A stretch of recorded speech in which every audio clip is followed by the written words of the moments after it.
তোমরা কি কখনো দেখেছো রথের মেলায় এত সারি সারি গাছ? আর আমিও কিন্তু ফার্স্ট টাইম দেখে ভীষণ অবাক হয়ে গেছি। আর এখানে কিন্তু আমার ননদও গাছ কিনছিল। চলো কী ব্যাপার তোমাদের সাথে আজকে এই ভিডিওটাই শেয়ার করব।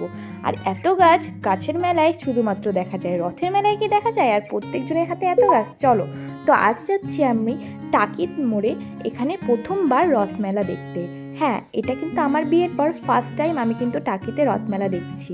আর এখানে দেখো, এসে আমরা অনেকক্ষণ ধরে ঘোরাঘুরি করার পরে অনেক মজা করেছি। তারপরেও কিন্তু এখনও রথের মেলা শেষ হয়নি। আমাদের ওখানে রথের মেলা যথেষ্ট বড় হয়, সেই তুলনায় এখানে কিন্তু অনেক ছোট হয়। আর রথটাও ছোট, কিন্তু এখানে কিন্তু কিছু রকম অন্য অন্য নিয়ম আছে, যেগুলো আজকে তোমাদের সাথে আমি শেয়ার করব। প্রথমে ঢুকে দেখি বাচ্চাদের জন্য এখানে অনেক বাবেলস উড়াচ্ছে আকাশে। আর বাবেলসগুলো দেখে কিন্তু রথের মেলায় আরও সুন্দর লাগছে। দেখো রাতটা, আর লাইটে কিন্তু বাবেলসগুলো চকচক করছে। এখানে অনেক খাওয়ার দোকান বসেছে, অনেক কিছু দোকান বসেছে।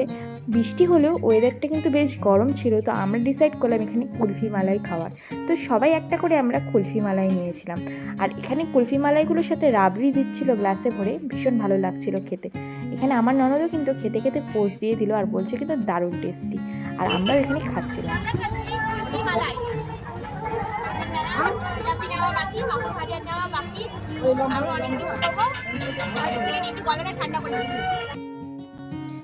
তারপর কিছু দূরে গিয়ে আমরা দেখলাম আরও অনেক লাইন। এখানে কিন্তু আমার সোনা বাবাও কুলফি খাচ্ছে। আর এখানে কিন্তু আমার বড় নিয়েছে কুলফি। দেখলাম রথ আর দিদির সাথে খাচ্ছে কুলফি মালাই এই বৃষ্টির দিনে। আর একটু দূরে যেতে দেখলাম এখানে কিন্তু অনেক রকম বাঁশের কাজেরও জিনিস বসেছে। যেমন এখানে বসেছে পাখা, তারপর ঝুড়ি।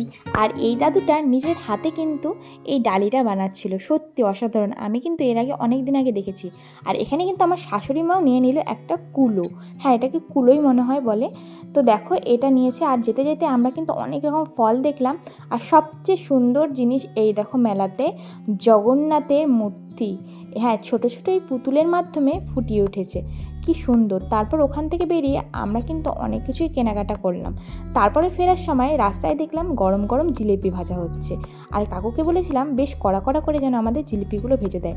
রথ দেখতে এলাম আর জিলিপি নিয়ে বাড়ি ফিরবো না, সেটা তো হতেই পারে না। রথ দেখা মানেই কিন্তু জিলিপি আমাদের বাঙালিদের কাছে। তো গরম গরম জিলিপি নিয়ে ওখান থেকে বেরিয়ে পড়লাম। আর হ্যাঁ, তোমাদের যে বলেছিলাম গাছের কথা, এই টাকিতে রিচুয়ালস আছে যে যারা যাবে তারা কিন্তু গাছ কিনে যেন বাড়ি ফেরে, তাহলে কিন্তু তাদের জন্য শুভ হয়। তো এটা কিন্তু আমাদের ওদিকে নেই, এখানে আছে। তো আমি ফার্স্ট টাইম দেখলাম জন্য তোমাদের সাথে শেয়ার করলাম। আর কারা কারা টাকি থেকে দেখছো অবশ্যই কিন্তু আমাকে কমেন্ট করে জানিও। আর এটার পেছনের যে কারণটা আমার পুরোপুরি জানা নেই, তোমরা কিন্তু অবশ্যই শেয়ার করো। তো ওখান থেকে আমরা সোজা চলে গেলাম বাড়ির দিকে।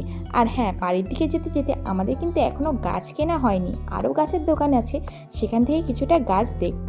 তো এখান থেকে আমরা গাছ দেখতে দেখতে ফিরছিলাম বাড়ির দিকে। অনেক রকম গাছ ছিল, ফুলের গাছ থেকে শুরু করে আরও অনেক কিছু। তোমরা দেখো কত রকম গাছ আছে। আর দেখেও কিন্তু মনটা ভরে যাচ্ছে, মনে হচ্ছে কোনো একটা আমরা নার্সারির মেলায় এসেছি। আর সবার হাতে একটা করে গাছ। আমার ননদ এখানে এই ব্যাম্বু ট্রিটা নিয়েছিল, খুব সুন্দর লাগছিল। আর চারিদিকে কিন্তু অনেক রকম মানুষই গাছ নিচ্ছে। আর আমার ননদ এখানে সেলফিটা তুলে নিল ব্যাম্বু ট্রির সাথে। আমরা এখানে সব রকম কেনাকাটা শেষ করে এবার চলবো বাড়ির পথে। আর এখানে দেখো প্রত্যেকজনের হাতেই একটা করে গাছ। আমরা এখন ফিরছি বাড়ির দিকে। আর বাড়ির দিকে গাছ চকলেটের দোকান দেখলেই ওরা জেদ করতে শুরু করে। ওদের জন্য কিছু জিনিস নিয়ে নিলাম আমরা। এখানে ওদের জন্য কিছু জিনিস নিয়ে সোজা চলে গেলাম এবার বাড়ির দিকে।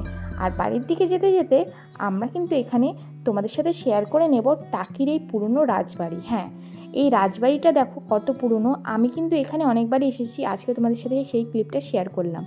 আর টাকি থুবোতে যেতে দেখলাম বিশাল বড় একটা রথ আসছে। তো যতটা পেরেছি ভিড়ের মধ্যে ঢুকে আমার বর কিন্তু এই ক্লিপটা নিয়েছিল। তারপর ওখান থেকে বেরিয়ে আমরা এসেছিলাম এই ফুচকার দোকানে। টাকি থুবাতে আমি যতবারই আসি এই ফুচকার দোকানে আমরা ফুচকা খাবই। আমার কিন্তু বিশেষ করে এখানে এই ফুচকাটা ভীষণ ভালো লাগে। আর আমরা যখন গিয়েছিলাম তখনই কিন্তু দাদু ফুচকাটা বানাচ্ছিল। আর আমি এখানে দেখিয়ে নিচ্ছি দাদু কী কী দিয়ে ফুচকা বানায়। টক দিল, লেবু দিল, অনেক রকম। আর এখানে কিন্তু আমাদেরকে টেস্ট করতে দিয়েছিল যে জলটা কেমন হয়েছে। আর এখানে এসে তোমরা কে কে ফুচকা খেয়েছো অবশ্যই কিন্তু আমাকে জানাতে তোমরা ভুলো না। আর আমরা এখানে অনেকক্ষণ ধরে দাঁড়িয়ে আড্ডা দিলাম, ফুচকা খেলাম, অনেক গল্প করলাম, রথের মেলায় অনেক ভালো ভালো দিন কাটালাম। তোমাদের ভিডিওটা কেমন লাগলো জানিও। আর আমরা এখন ফুচকা খাই।